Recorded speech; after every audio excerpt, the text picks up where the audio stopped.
This is a Channel 8 special presentation. From the priceless art gallery to the picturesque Italian shoreline to the breathtaking fountains, from high rollers to romance, welcome to the Bellagio. I've got an idea. I want to ask this question. Just suppose hypothetically that we could build a hotel in Las Vegas that, regardless of the century or the continent, was clearly, unequivocally, overwhelmingly the most lovely, elegant, beautiful resort ever built in the history of the planet. And now this wasn't advertising or hype. We were alone. I said, suppose there was a place that was so preemptive that there would be no argument. The people in Singapore or Johannesburg would say, it's a wonderment. I hear you have to see it to believe it. Steve Wynn looks back on the 5 years that took his new resort from blueprint to Bellagio. He showed us the most expensive hotel in the world as workers put finishing touches on it. Coming along for the tour, Wynn's German Shepherd, Paula. Wynn's pride in Bellagio speaks for itself, and it emanates from everyone involved in the project as well. He has brought the best in the field from all over the country. Some of the hotels say, okay, you walk through the door and it's a blast of excitement. And the only way you can shut that hum off is to walk out the door. You open the door and it's la la la la la. You close the door, it stops. Yeah. La la la la la. You know, here we say, look, we understand Las Vegas. We've been here for a long time. We're certainly not going to disappoint anybody. The casino is going to be colorful and exciting. But people need change. They need relief. They want variety in their life. Why can't they have variety on their trip? I want them to be able to go and enjoy a garden, a quiet walk through beautiful paintings, go to a spa that's elegant and quiet. The good things in life. I want them to go to a casino that's wham bam, take it to the limit. I want them to enjoy restaurants with extended spaces, gardens, beautiful vistas, different music. I want them to be able to shop in an area that's clever and excited, but not a mall. Not a mall. Yeah. An elegant arcade, maybe. That kind of stuff. The pool behind us here that you can look down over there. The pool's the same way. There are 5 swimming pools arranged in a big L, and each one is at a different level. They have their own sets of cabanas and environments so that if you and your family are staying here, you can go and use that pool without feeling like you're on a great big cookie sheet. What do you think they'll say? Have you done it? They'll say it's nicer than we thought. They expected a lot. We always said to ourselves, it's not going to be like the Mirage where they think we're going broke. They're going to think we know what we're doing. Whoops. We may be. So we said, if we are correct, whatever they're expecting, this will exceed it. Because after all, we were trying to show them something that no one had ever seen before.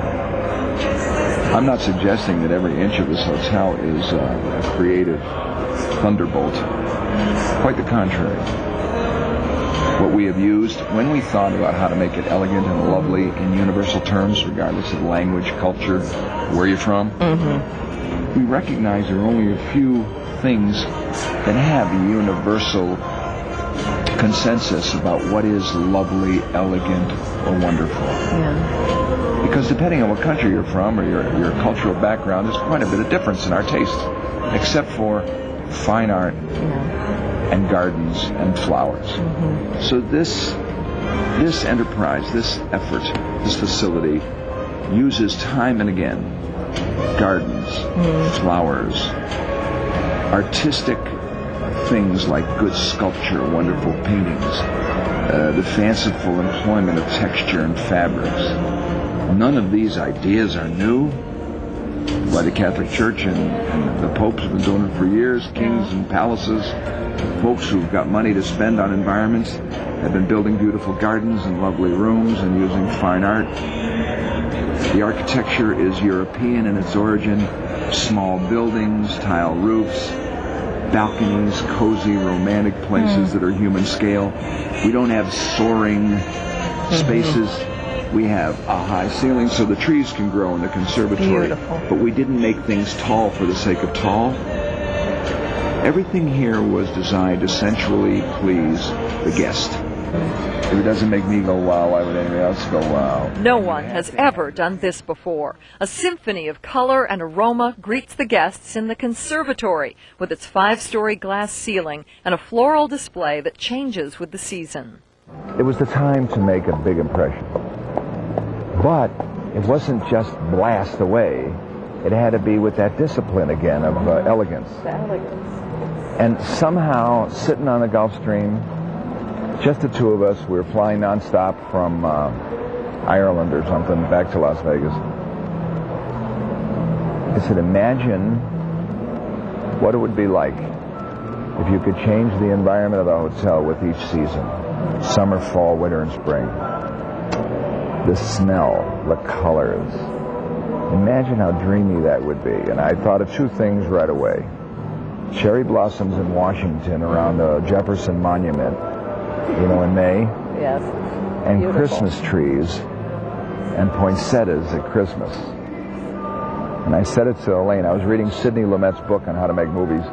I put the book down. I said it to Elaine. Elaine said, how would you do that? I said, well, suppose we moved our offices over where the spa is on the other side. This is too good a space for us. It's too featured. Oh. It was a little too self-indulgent. Suppose that instead of a window, it was a big arch. And suppose that we put a roof over it like the Galleria in Milan with the glass and the verdigris metal. And we could put the coffee shop 24-hour restaurant on it. We could put the spa over here. We'll move over there. And that is the beauty shop downstairs. Yeah. And we could make a botanical garden. We could build a big greenhouse. It's the greenhouse out back, 93,000 feet. We could have different complete scenes for fall, for spring, for winter and summer. And we could have huge blooms. Elaine said, whoa. The spectacular botanical display is a sensory treat for guests. But this beautiful conservatory is just the beginning of visual delights.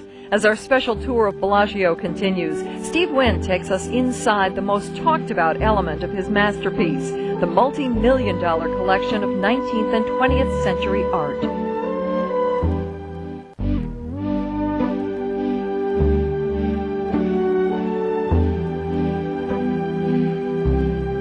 Just off the conservatory, the art gallery is at first inconspicuous, but once inside, the art lover is likely to be momentarily speechless.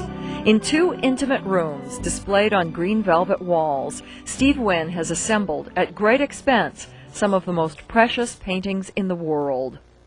This is the greatest single female picture that Van Gogh painted in his life. It's the young girl with the straw hat in front of the wheat fields for the past 10 years. It's been in the Metropolitan Museum on display, donated for display, lent there by an anonymous owner. And it was painted in the last week of June of 1890 in a wheat field behind a hotel in the town of Auvers, where Vincent van Gogh had gone for the last 90 days of his life. And the fact that it sits here in Las Vegas, this is the equivalent of the Mona Lisa caliber picture. Yes. It's facing at the other end of the room a great picture by Paul Gauguin that was done in the year that he died, 1902. It was done in the Marquesas. He went to the Tahiti and the Marquesas and examined life down there in search for a freer, more primitive lifestyle. He found something. He got syphilis and died there. Yeah. But these two men were friends. Gauguin was staying with Van Gogh in Saint Remy when Van Gogh cut off his ear on a Sunday morning and ran away from being his house guest and went back to Pontevin where he lived and wrote a letter to Theo saying, it was a disaster, I'm sorry I couldn't stay. But he was, the famous irises that Van Gogh painted? They were painted to decorate Gauguin's bedroom. Oh, I had no idea. And then there in the corner is a little picture, a very famous little picture by Renoir called La Loge. It was posed by a model and his brother Edmund, but it's a classic piece. It's in every book about Impressionism. There's this almost classy gal at a place like the Opera Populaire or some theater, showing off, all dressed up in a box. Mm-hmm. Behind her is her boyfriend in his black tie, who's probably looking at another girl. And this is all about Impressionism and the fact that normal people would be the subject of the art instead of angels and heroes and Alexander the Great. And then on the right here is this wonderful, remarkable painting by Edgar Degas of the ballerina, painted in 1878. This remarkable picture was sold to one of the most famous families in the world. Baron Edmond Rothschild bought it in 1918 at auction in France. And there it stayed in that family through generations until for some remarkable and miraculous event, one of the great nephews sold it to us. And here it stays. Degas' ballerina. What a wonderful lyrical picture. And next to that, one of the great classical pictures, Giverny, the Japanese Bridge in the Lily Pond by Claude Monet. And as good a picture of his as of that kind he ever painted, too. I was there last summer, and the willows are a little thicker now, but they keep this garden exactly this way. It's in beautiful shape. But this Monet is an extraordinary Monet, and it's wonderful. After that, another great Renoir of the two young girls by the riverside. And then this, Malane's favorite picture, Mademoiselle Suzette Lemaire by Edouard Manet, the pastel of 1880. This young girl and her mother, who was a painter, Madeleine Lemaire, were the people around whom Proust's great novel of things, Remembrance of Times Past, they were the central characters. Suzette was quite a girl of her day, and her mom was no slouch either. And the stories that go along with the paintings turn me on. I love that part of it. Mm-hmm. Over here, a painting by Camille Pissarro, another Van Gogh, Paul Cézanne, and in the other room here, if you want to walk there, Picasso, Matisse, Jackson Pollock, Willem de Kooning, Modigliani, Andy Warhol, Roy Lichtenstein, Jasper Johns, Franz Klein, incredible to me. Juan Miró, one of the most famous pictures he ever painted in 1924, Dialogue of the Insects. I love her. Here's a good picture. Surrealism is not easy to understand, but this picture is particularly fanciful. We always think that insects, because they're so small, all look alike. A bug's a bug. Well, Juan Miró says, not from the point of view of an ant, they're not. So he adopts the perspective of an ant, and there you see funny critters with mustaches and funny looks, humorous. There's a tart sort of an insect over there. And to an insect, even a stalk of wheat looks like a redwood tree. So everything is about perspective in life, and things are relative. Maybe if you're out there in the universe somewhere looking down, we, like the insects, all look alike. And the things that we think are big aren't big at all. A redwood tree may be a stalk of wheat to someone else. So Miró, in this 1924 picture, fanciful, good-humored look, always with the brown earth that's reminiscent of his Catalan soil in Spain, where he came from. There isn't a museum director in the world that wouldn't kill for it. There are two great paintings, famous paintings by Miró, The Farm and Dialogue of the Insects. And that is Dialogue of the Insects, and it lives in Las Vegas, as does this historic portrait of Dora Maar, done the year I was born in 1942, when they lived in occupied Paris, when the Nazis occupied Paris. Picasso and a bunch of people stayed there, even though it was an unfriendly, dangerous place. His mistress was Dora Maar. And this picture is all about the Freudian theme that all of us have a dark side, and we have a light side. And the dark side, which is the right half of her face that we're looking at, is sunken eyes and tense lips and flared nostril. One breast is lower than the other. And the other side is quite a lovely picture if you cover it. But the side we show everybody, even part of her body's in the dark. But all of us are a bit of a caricature of ourselves because of the war that goes on inside of our two halves fighting against one another. Matisse was doing things with color that no one had ever done before, and holding them together and create moments by putting one color and shape next to another. And you can feel the dancing color. And you can't smell those flowers but you get as much sensual pleasure out of them as you do outside, maybe more.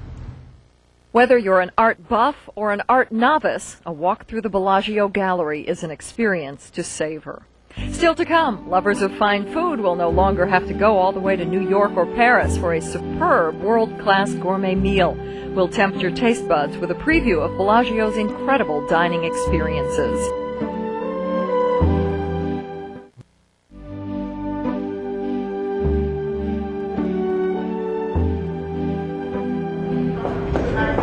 What's going on in here? To call the Fontana Bar a lounge is like calling the portrait of Dora Maar a good likeness. This is the place for good times, live music, and a great view of the lake.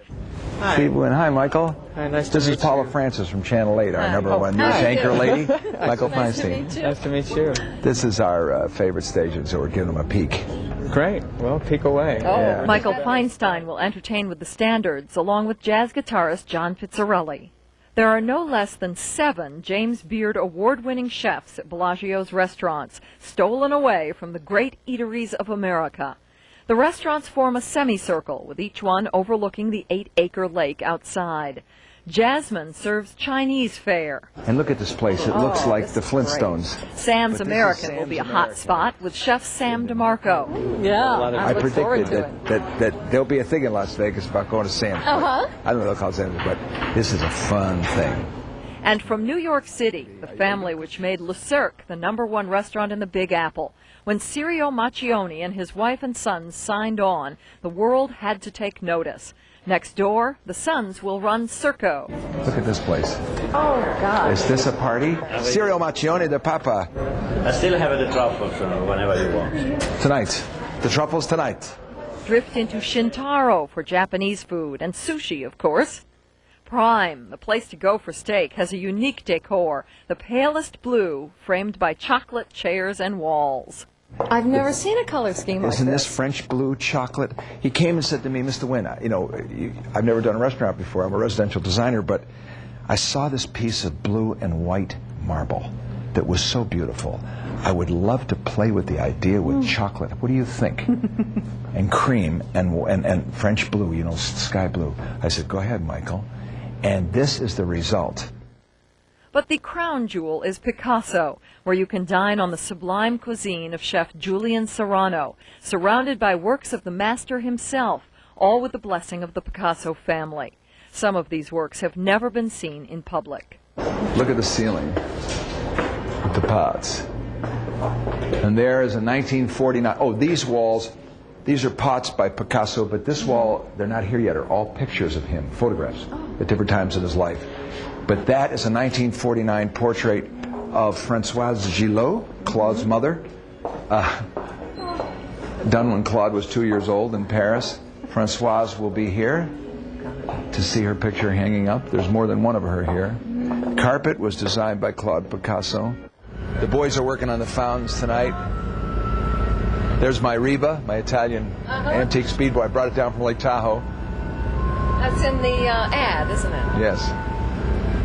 It's an antique. They don't make that boat anymore, that Italian speedboat. I got to start it up and drive it around here. It'll be a kick. But you sit out here for cigars and dessert. It's a place of elegance, beauty, and romance. And Steve Wynn believes Bellagio may best be described as all things good for the soul. How will guests react to his endeavor? Up next, Steve Wynn talks about his hopes for Bellagio and his hopes for the future.